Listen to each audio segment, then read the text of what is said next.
আসসালামু আলাইকুম। Hi there. আজ আপনাদেরকে তৈরি করে দেখাবো বুন্দিয়া রেসিপি। পারফেক্ট একটা রেসিপি নিয়ে হাজির হয়েছি, থাকছে নানান টিপস। চলুন দেখে নেই। আমি এখানে ঘরে তৈরি করাই বেসন নিয়েছি 1 কাপ পরিমাণে। বেসনের রেসিপি ডিসক্রিপশন বক্সে লিংক দেওয়া থাকবে, চাইলে দেখে নিতে পারেন। ভালো করে আমি এটাকে চেলে নিলাম যাতে কোনো দানা না থাকে। এবারেতে আমি 1 কাপ পানি অল্প অল্প দিয়ে গুলে নিব। আমি একটা হুইস্কের সাহায্যে এটাকে 5 থেকে 6 মিনিটের মতন এভাবে ভালো করে ফেটিয়ে নেব। এটা যতটা মসৃণ হবে আপনাদের বুন্দিয়াগুলো কিন্তু ততটাই পারফেক্ট হবে। আমি কিছুক্ষণ ফেটিয়ে নিয়েছি, এখন এটাকে 10 থেকে 15 মিনিট রেস্টে রাখবো। এবারে আমি শিরা তৈরি করার জন্য এখানে 1.5 কাপ পরিমাণে চিনির মধ্যে 1.5 কাপ পানি দিয়ে গুলে নিচ্ছি।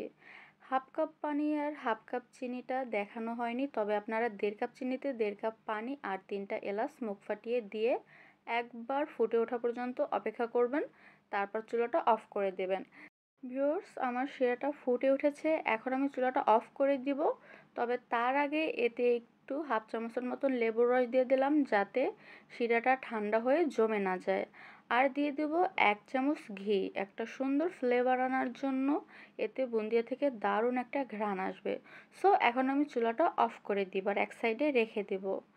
এদিকে আমাদের ব্যাটারটা দেখুন অনেকটাই ঘন হয়ে গেছে। এর জন্য এর মধ্যে আমি আরও 1/4 কাপ পানি অ্যাড করব। আর এটাকে একদমই মসৃণ করার জন্য আরও 5 মিনিটের মতন এটাকে ফেটিয়ে নিতে হবে। কখন বুঝবেন যে এটা পারফেক্টলি ফেটানো হয়েছে সেই পদ্ধতিও দেখিয়ে দেব। 5 মিনিট ফেটানোর পর আমি এটাকে আবারও একটু 1 মিনিটের মতন ফেটিয়ে নিচ্ছি। এবার একটা বাটিতে আমি খানিকটা পানি নিয়ে নেব। তার আগে এটা যেহেতু ঘন হয়ে গিয়েছে এর জন্য আরও 1/4 কাপের মতন পানি অ্যাড করে আমি আবার একটু গুলে নিচ্ছি। এবার একটা বাটিতে আমি খানিকটা পানি নিয়েছি, এখন এই পানির মধ্যে আমি হালকা একটু এভাবে একটু ব্যাটার দিয়ে দেখলাম, দেখুন এটা কিন্তু ডুবে আর গলে যাচ্ছে, তার মানে ব্যাটারটা পারফেক্টলি এখনও ফেটানো হয়নি। এর জন্য এটাকে আমি আরও কিছুক্ষণ মানে 3 থেকে 4 মিনিটের মতন আবারও ফেটিয়ে নিয়েছি। এবার আমি আবারও একটা বাটিতে সাদা পানি নিয়ে নিব, মানে একদম পরিষ্কার পানি, তার মধ্যে একটু এভাবে ব্যাটার দিয়ে দিব।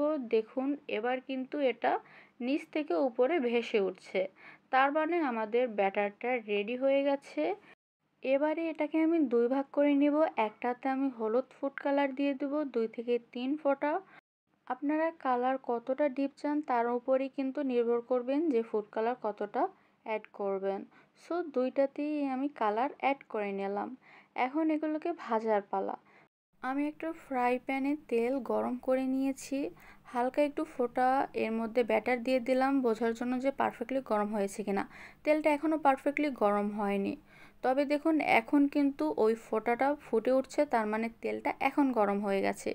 এবার একটা চামচের সাহায্যে আমি অল্প অল্প ব্যাটার দিয়ে এটাকে আস্তে আস্তে ভেজে নেব। এই চামচটা কিন্তু একদমই নাড়ানো যাবে না, এক জায়গাতেই একটু নিচু করে ধরে রাখতে হবে।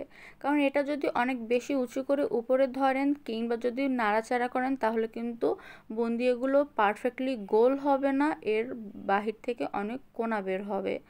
আর এগুলোকে কিন্তু বেশিক্ষণ ধরে ভাজতে হয় না, হাই ফ্লেমে জাস্ট 30 সেকেন্ডের মতন ভেজে নিলেই হয়। অনেক বেশি মুচমুচে করা যাবে না, তাহলে কিন্তু শিরার মধ্যে দিলে এটা শিরাটা টানতে যাবে না।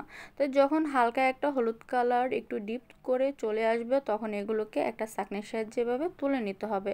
আর একটা কথা মনে রাখবেন, তোলার সাথে সাথেই চাইলে আপনারা শিরার মধ্যে দিয়ে দিতে পারেন, তবে যে চামচটা দিয়ে আপনারা বুন্দিয়ার ব্যাটারটা এভাবে ছাড়বেন সেই চামচটা প্রতিবারই পরিষ্কার করে ধুয়ে নিতে হবে, তা না হলে কিন্তু পারফেক্টলি আপনার বুন্দিয়াগুলো তৈরি করতে পারবেন না।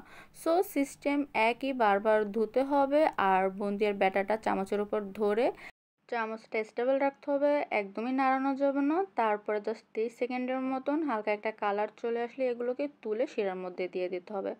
প্রতি ব্যাচে আমি সবগুলো তৈরি করে নিয়েছি, আর এবার শিরার মধ্যে দিয়ে এটাকে আমি 5 মিনিট জাল দিব, একদম মিডিয়াম টু লো আছে। 5 মিনিট পর দেখুন বুন্দিয়াটা একদমই পারফেক্টলি রেডি। আর যে রসটা ছিল সেটাও টেনে গেছে, হালকা একটু রয়েছে, এটুকু থাক। আমি চুলাটা অফ করে দিব, ঢাকনা দিয়ে আরও 5 মিনিটের মতন আমি এটাকে এভাবেই রেখে দিব।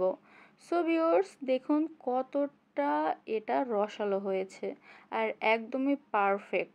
ঝটপট বাসায় এটা তৈরি করুন আর ইফতারে সবার সাথে মিলে খেয়ে এনজয় করুন। Thank you so much. আজ আসি, ইনশাল্লাহ আবারও দেখা হবে। আল্লাহ হাফেজ।